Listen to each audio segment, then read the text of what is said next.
बहुत हे हो जाता है। हम किसी का दोष दर्शन न करें, किसी की निंदा न करें। जब हम भजन करते हैं तो हम किसी की निंदा क्यों करें? भगवान सबको चला रहे हैं जैसा चला रहे हैं। तो अपराध इसी में बनता है, अपने में गुण भाव आना, दूसरों में दोष दर्शन होना, इसी से अपराध बनता है। तो इस बात को मत समझो। तुम में जो गुण है वो गुरु कृपा से है, उनमें जो दोष है वो प्रभु की शरण में नहीं है, माया में है, इसलिए दोष है। जब कृपा होगी तो वो भी ठीक हो जाएंगे, ऐसे सोचा जाता है। और अगर ज्यादा दया लगे तो भगवान से प्रार्थना करे कि इनके दोष हरण कर लो, इनको भी महात्मा बनाओ, अंदर से इनके अंदर भी सद्बुद्धि प्रदान करो। ठीक है। कभी कभी दूसरे को देख के ऐसा लगता है वो बहुत बेकार है, मगर जब उससे मतलब नेक्स्ट डे स्वप्न में आता है तो लगता है वो बहुत महात्मा हो चुके हैं कभी कभी। तो ऐसा लगता है कि मैं ही ये तो देखो, ये सब मनोराज्य है। अभी जो देखने का दृष्टि चाहिए वो है नहीं। जब देखने लायक दृष्टि होगी तभी सब विचार खत्म हो जाए। क्योंकि जब हम दृष्टि से देखते हैं ना, तो एक परमात्मा ही परमात्मा है। और जब माया की दृष्टि से देखते हैं तो कहीं गुण है कहीं दोष है। तो ये देखना ज्यादा खास नहीं है। सुनो तात मायाकृत गुण और दोष अनेक, गुण उभय न देखी, देखी स्वाविवेक। दोनों को न देखे, न गुण देखे न दोष, परमात्म तत्व को देखे तो बहुत जल्दी साधना आगे बढ़ जाएगी। राघव रघुवंशी जी। श्री हरिवंश महाराज। महर्षि श्री हरिवंश महाराज जी, गुरु के चरणोदक की महिमा महाराज जी एक बार समझ। हाँ, प्रगट में बहुत महिमा है। और जीवन में महान उद्देश्य की प्राप्ति के लिए चरणोदक अनिवार्य है, निज अनुभव। तो जितने भी महापुरुष हैं, कोई ऐसे थोड़ी अपने चरण धुलवा लेंगे। तो हम चरणोदक कैसे प्राप्त करें? चतुराई रखनी है ना। तो जितने भी ब्रजमंडल में महापुरुष हैं वो सब राधा कुंड कभी न कभी गए होंगे और चरण उसमें पधराए होंगे, मानसरोवर गए होंगे, नहीं? तो हम अगर राधा कुंड का जल रोज एक बूंद दो बूंद पाए तो हमारे संत का चरणामृत पान कर रहे हैं। मानसरोवर का पाए तो हंसा। अच्छा, इस ब्रजभूमि में कहीं न कहीं चरण पड़े होंगे, थोड़ी रज लेकर के जल में मिलाकर वो चरणामृत अगर ऐसे प्रगट में धुलवा के दे दे तब तो हो भाग्य। नहीं तो ये पक्का चरणामृत है, सब संतों का चरणामृत है। कोई ऐसा ब्रज में वास करे और राधा कुंड स्नान न किया हो, मानसरोवर स्नान न किया हो, मानसी गंगा स्नान, ऐसा नहीं, तो वो सब चरणामृत है बड़े बड़े महापुरुषों का, जिनको आप जानते भी नहीं, वो भी सब वहाँ। तो हमें लगता है इन कुंडों का जल एकत्रित कर ले और एक एक दो दो बूंद रोज पाता रहे, उसी में जल मिलाता रहे, तो बढ़िया सब संतों का चरणामृत मिलता रहेगा।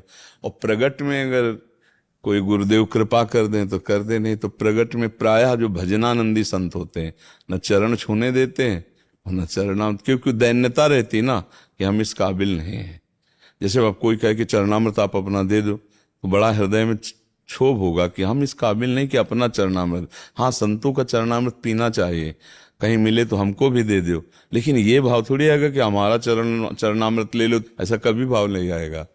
तो हमको अपनी चतुराई से लेना है चरणामृत। बड़े सौभाग्य से मैं स्वामी श्री रामभद्राचार्य जी का शिष्य हूँ और उनके चरणोदय हमें मिले थे।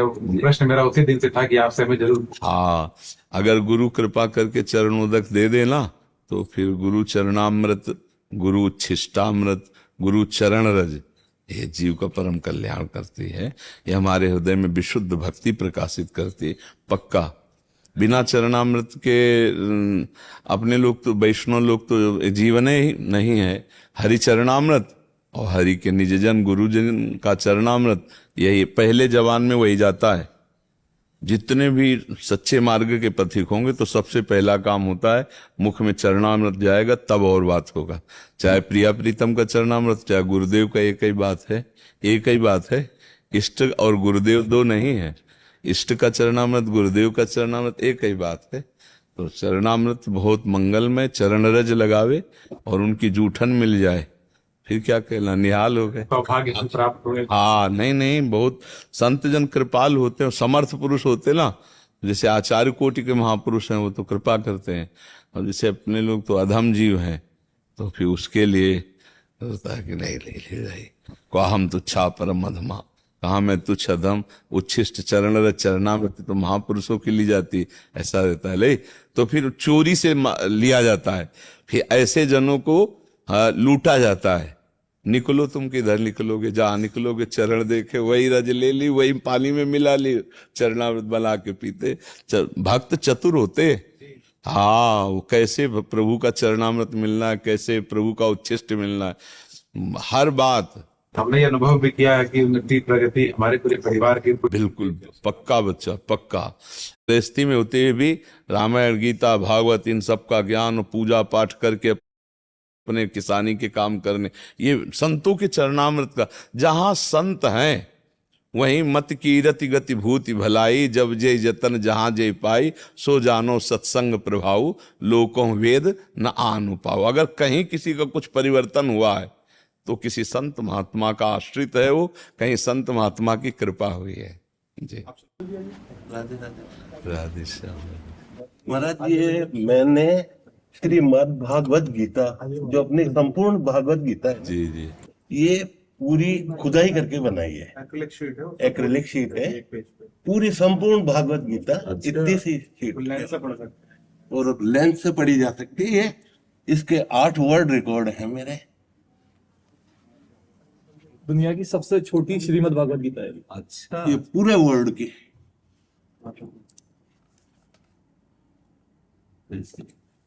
थोड़ा लाइट कर सकते थे क्या है? हमें एक अक्षर दिखाई दे तो समझ में आ जाए। थोड़ा पास ऐसे। अच्छा, अब दिखाई दे। अरे भाई, हाँ, और ये खुदाई करके बनाई है महाराज। अच्छा, ये तो बड़ा जादुई काम है। कृष्ण जी की कृपा है ये मान। अब देखो बिना लाइट के भी हमें दिखाई दे रहा है। अपने कृष्ण भगवान की साक्षात कृपा का है ये महाराज। इतने में आ गया पूरा। ये भी है महाराज, ये जो ये इसकी फोटोकॉपी करके जैसे बुक बनाई है मैंने, तो इतनी सी बनती है। 9 mm बाय 9 mm की बुक बनेगी अगर इसकी अपन जैसे अपन बुक बनाएंगे ना, इसकी कॉपी है मैंने। हाँ, ये छोटी सी और इसपे एक बाल रख देते हैं तो 2 लाइन ढक जाती है। नहीं, बहुत जो करोड़ों गीता है महाराज पूरी दुनिया में, जी। ये हस्त लिखित सूक्ष्मतम गीता सिंगल है पूरे वर्ल्ड। इसके लिए इस्कॉन ने भी मेरे को अभी अप्रिशिएट किया था कि हाँ, आपकी ये सबसे सूक्ष्मतम गीता है। थोड़ा नीचे पास करेंगे। हाँ, नहीं, अब हम देख रहे और हमें भी आश्चर्य हुआ। ये तो बहुत श्री कृष्ण कृपा से आपका माइंड जो है। महाराज, ये क्या है, इस लेवल का काम है कि जैसे अपने सूक्ष्मता की हद पे पार करेंगे ना। हाँ, बिल्कुल बिल्कुल। जैसे ये पेन का पॉइंट है, अब इसके अंदर आप जैसे राधा लिखेंगे, अब राधा लिखने के लिए हाँ, बिल्कुल, तब राधा लिखा जाएगा। जी। अब ये पॉइंट के अंदर आप हाथ चलाओगे, कैसे वाले दिमाग चलाएंगे या क्या करेंगे, उस लेवल का। बिल्कुल। तो ये साक्षात ईश्वर श्री ने कृष्ण हाथ पकड़ के काम कराया है मेरे से। बहुत सुंदर। और इसको संस्कृत के विद्वानों को जब मैंने पढ़वाया जी। तो उन्होंने मेरे को पूछा कि आपको संस्कृत आती है? मैंने कहा मेरे को नहीं आती। नहीं, भगवत कृपा से सब कुछ हो सकता। अच्छा, नहीं, इसमें करेक्शन की भी जगह नहीं है ना। जी। एक बार खुदाई कर दी तो कर दी, दोबारा आप करेक्शन नहीं कर। अच्छा, इसमें क्या है कि आपने किसी पेन कलम का प्रयोग नहीं किया? नहीं, खुदाई करी है नीडल से। सोचो कितने खुदाई के लिए तो मतलब बहुत बड़ा बोर्ड होता तो समझ में आता, इतने पूरी खुदाई आए। हाँ, 2 वर्ष लगे थे। हाँ यार, तो गजब की बात है। मैंने महाराज इस तरह के कार्य किए हैं। अभी जैसे ये इतना सा चावल है, अब एक चावल के दाने पे कितने हाथी बन सकते हैं बताइए? अब इसके अनुसार तो एक हाथी को बनाने के लिए चावल में मैंने 203 हाथी बनाए। एक चावल हाँ, मानी जा सकती, क्योंकि जब 18 अध्याय गीता पूरी इतने में आ गई। बिल्कुल बिल्कुल। ये आपके लिए एक बेट लाया था। इस पे चावल के दाने पे हरे कृष्णा कृष्णा कृष्णा हरे हरे, हरे राम राम राम हरे हरे। ये आप आश्चर्य में हो। और ये इसको देखने इसको देखने का लेंस। ये इसका बॉक्स।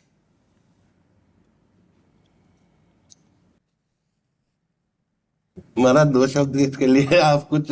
अब हमारे तो शब्द ही नहीं रह गए, अब तो अशब्द हो गए देख करके।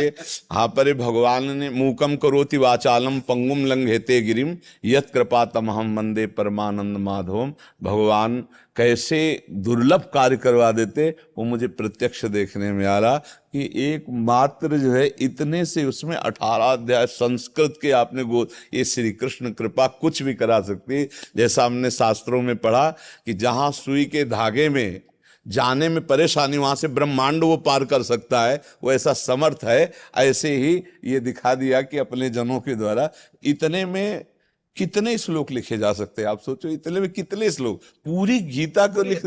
हाँ, ये तो भगवान की सर्टिफाइड है पूरा ये। और 8 इसके वर्ड रिकॉर्ड है। ये पूरा हनुमान चालीसा है। किस पर मसल लिखा हुआ है?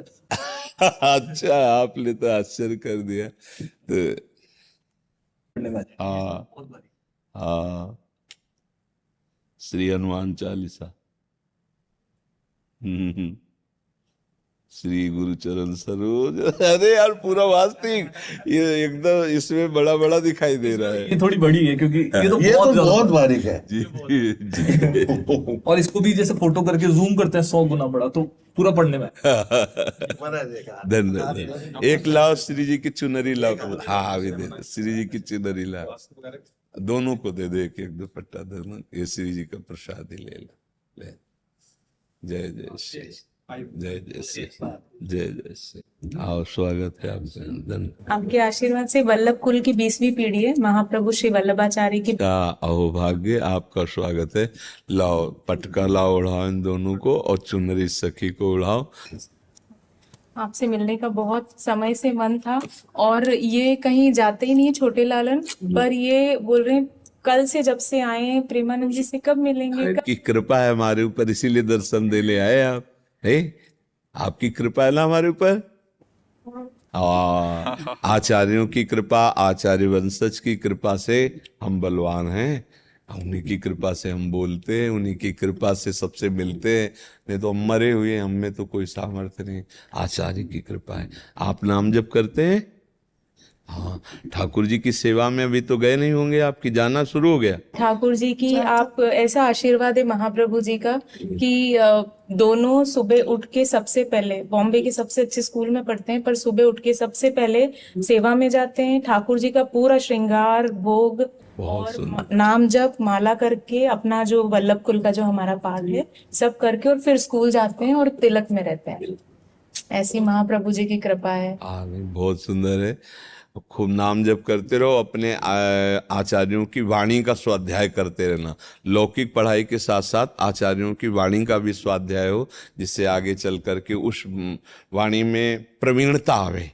क्योंकि आधुनिक पढ़ाई उतनी उन्नति नहीं दे सकती जितनी भागवतिक उन्नति होती है। नहीं, जैसे यहाँ आधुनिक कोई भी आवे तो उस कोटि का सम्मान नहीं होगा जैसा भागवतिक सम्मान हुआ, भागवतिक परिचय से। तो इनको ये ज्ञान होना चाहिए कि हमारे कुल परंपरा में क्या ग्रंथ हैं, क्या इतिहास है, क्या वाणी है। तो 10-5 मिनट थोड़ा अपनी वाणियों का भी स्वाध्याय होना चाहिए। आशीर्वाद से दोनों भगवत गीता सिखाते हैं और भागवतम का पाठ करते हैं। हाँ, बहुत सुंदर सुंदर। हाँ, और जो आचार्य वाणी है ना, जैसे पूज्य श्री विठल दास जी की, वल्लभाचार्य जी की, विठलनाथ जी की जो वाणियाँ हैं उनका भी स्वाध्याय करना चाहिए। और अष्ट सखाओं की वाणियाँ हैं, नहीं, सूरदास जी, नंददास जी, कुंभन दास जी, सूरदास जी के तो अच्छे पद भी गाते हैं। आपको पद याद है? एक भी पद याद है आचार्य वाणी का कोई, चाहे अष्ट सखाओं में से किसी का हो? अच्छा, दृढ़ चरण केरो भरोसो, दृढ़ चरण केरो, श्री वल्लभ नख चंद्र चटाविन सब जग आया अंधेरो, दृढ़ चरण केरो भरोसो, दृढ़ चरण केरो, साधन और नैया कली में जासु निवेरो, सूर्य कहाँ कहीं द आंदरो, बिना मोल को केरो भरोसो दृढ़ न चरणन के। बहुत धन्यवाद, प्रसाद जी, बड़ा धन्यवाद, आपके दर्शन होगा ठाकुर जी के दर्शन। धन्यवाद, धन्यवाद, धन्यवाद। सोनम जी, पटना बिहार से।